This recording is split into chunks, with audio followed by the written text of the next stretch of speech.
Hello বন্ধুরা, তোমরা কেমন আছো? আশা করি সবাই ভালো আছো। তো আমরাও ভালো আছি। আজকে একটা নতুন ভিডিও বানাচ্ছি, তোমরা দেখতে থাকো, সঙ্গে থাকো। তো আজকে বানানো হবে কলার পিঠা। এই কলাটাকে কে কী নামে চেনো অবশ্যই কমেন্ট করে জানাবে। তো আমরা আঠিয়া কলা বলি। তো কলাটাকে প্রথমে চুন দিয়ে ভালো করে মেখে নেওয়া হয়েছে, আর 1 ঘন্টার মতন রোদ্রে শুকোতে দেওয়া হবে।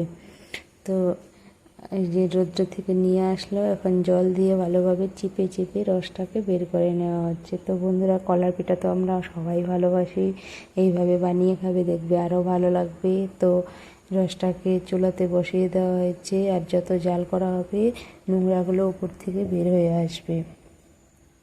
এই যে দেখো, উপর থেকে নোংরাগুলোকে হাতা দিয়ে ফেলে দেওয়া হচ্ছে। তো বন্ধুরা, আমার পেজটাতে একটা লাইক, শেয়ার, কমেন্ট অবশ্যই করবে, আর পেজটা অবশ্যই ফলো করবে। তো রসটাকে দেখো এখানে ছাঁকনি করে নেওয়া হচ্ছে, আরও অনেক নোংরা বেরিয়েছিল, এগুলোকে ছাঁকনি করে ফেলে দেওয়া হচ্ছে।